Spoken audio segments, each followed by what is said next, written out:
Hola chicos, bienvenidos a nuestra clase número 3. Our title this week is ¿Dónde está? Where is it? And our learning objectives are asking for directions and using the imperative. Before we start with the new topic, I would like us to do a couple of exercises to go over what we studied last week. So we're going to start with los superlativos. It's the superlative when we used to use to say something is the biggest. So here we got a series of sentences that I would like you to translate into Spanish using the words here. I'm going to give you an example for number 1, the oldest castle.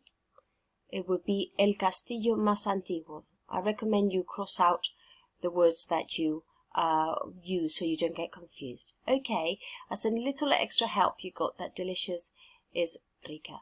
Okay, please go ahead to pause the presentation and complete the exercise. Right, let's see how we did. Give yourself a tick for every right answer and mark yourself out of 5. The oldest castle, as we saw, el castillo más antiguo, the most delicious paella, la paella más rica, the biggest palaces, los palacios más grandes, the most exciting water sports, las actividades náuticas más emocionantes, the most boring excursions, las excursiones más aburridas, and the most beautiful city, la ciudad más hermosa. Well done, everybody. In the next exercise, I would like us to use se puede, se pueden to describe the activities that we can do in this place, Moraira. Here you got a castle, a symbol for a restaurant, hiking, bowling, and Tenerife. Going on a bike ride, going to the beach, water sports, going shopping. Again, pause the presentation and go ahead to complete the exercise. Right, I think something like this would be the answers you would be looking for. Se puede visitar el castillo y se puede ir al restaurante. También se puede hacer senderismo y jugar a los bolos. Here note that I've used some connectives, but if you just did them individually, it would have been correct as well. And for Tenerife, it should look something like this. Se puede ir de paseo en bicicleta y se puede ir a la playa.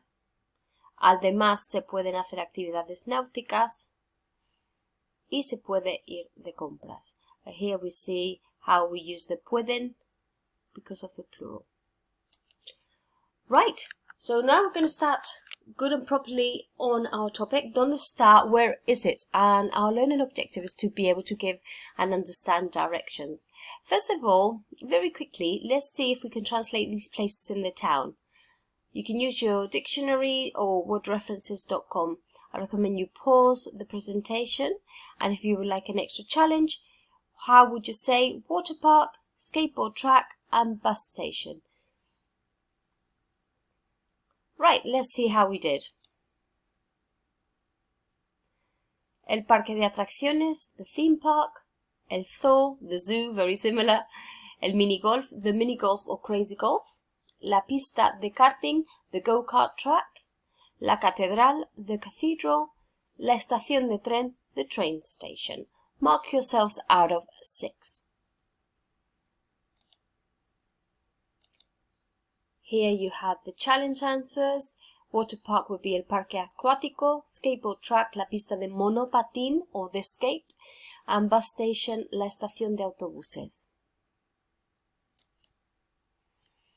Right, and obviously to give directions, we're going to have to say how to proceed if you're going down different lanes. So what do you think these might say? Just take a second, we're going to go through them. Okay, so cross-check with your fact book, but if you see anything that you if you spot anything that you don't see on your fact book, please write it down in English and Spanish. In the meantime, can I ask you to repeat after me so you get used to the pronunciation? Okay, here we go. Given directions. Sigue todo recto. Go straight on. Dobla a la derecha. Turn right. Dobla a la izquierda.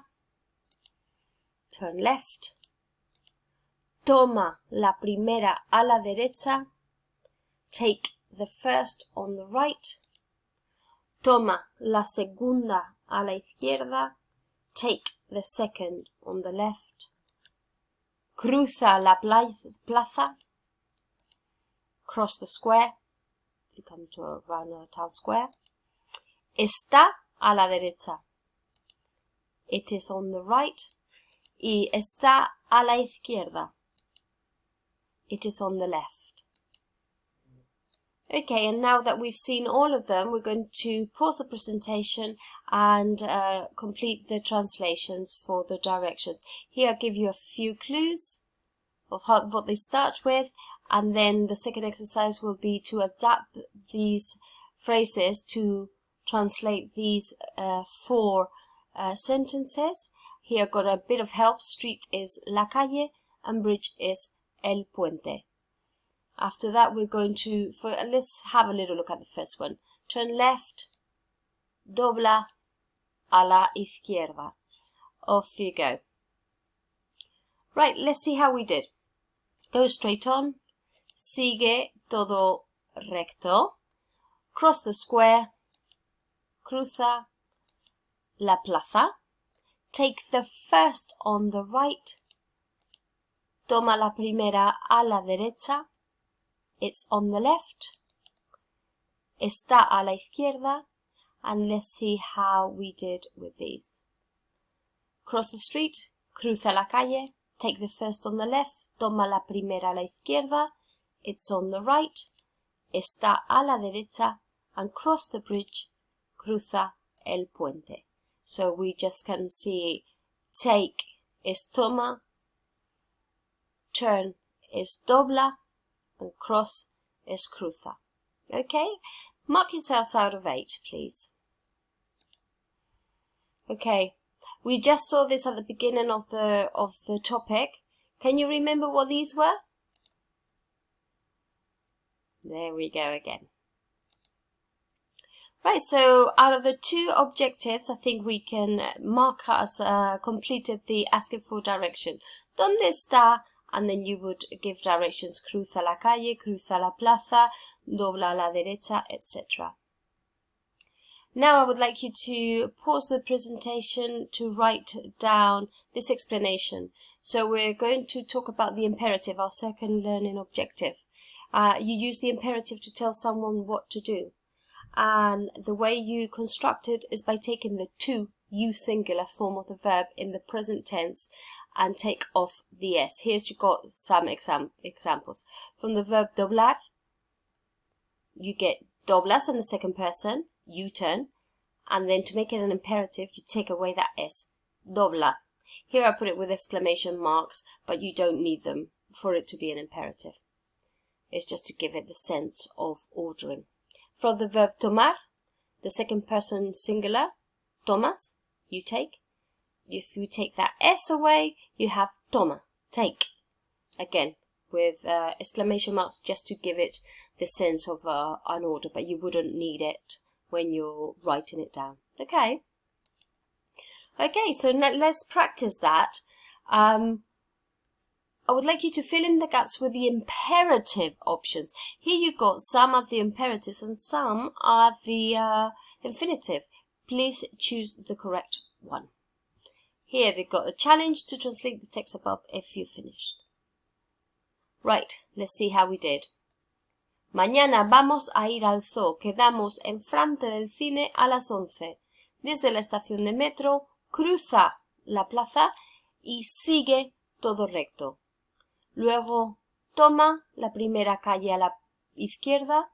Después del estadio, dobla a la derecha y el zoo está a la izquierda. And let's see the challenge translation because you'll see some sequencing words like después, luego, etc. Here we go. Tomorrow we are going to go to the zoo, we meet in front of the cinema at 11. From the metro station, cross the square and go straight on. Then take the first road on the left. After the stadium, turn right and the zoo is on the left. Well done, everybody. Okay, now I'm going to read to you a series of instructions in Spanish. Here's the translations, but there's some mistakes. So you must identify the mistake and say what would be the correct sentence. For example, if I said, sigue todo recto, y luego dobla a la derecha, here our mistake was the left, I said the right. Okay, so I'm going to read the other ones and then we'll see what the correct answers are. Number 2. Cruza la plaza y está a la izquierda. Number 3. Toma la primera a la derecha y está a la derecha. Number 4.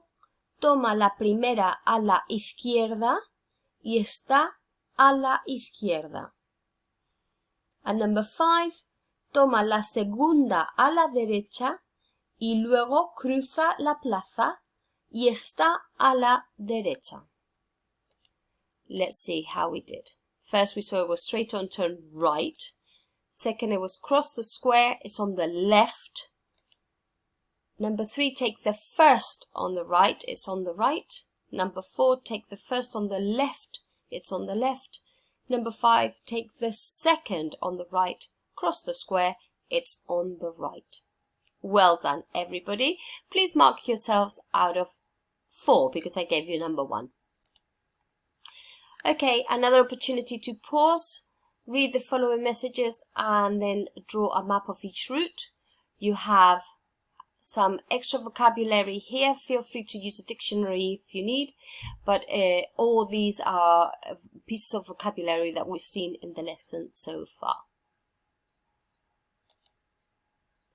Now I would like you to choose a destination and write your own set of directions in Spanish, following this map before. You are here, and then from this point just choose whether you want to go to the zoo, to the mini golf, to the train station, or to the cathedral. I so look forward to reading your answers.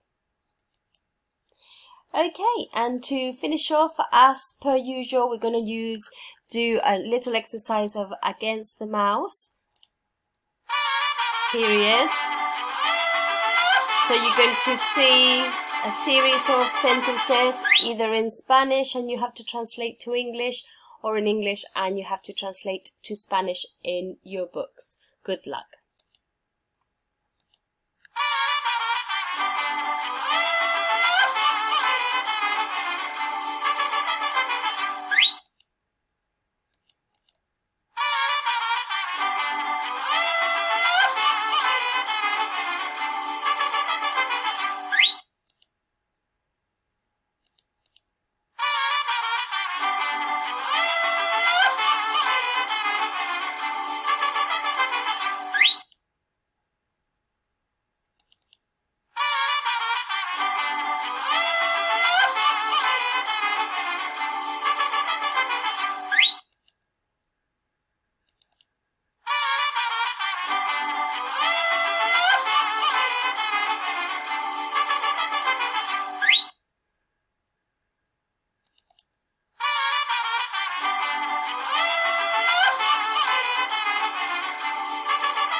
Okay, and that's all from me this week. Remember, you can always email me. Hasta pronto!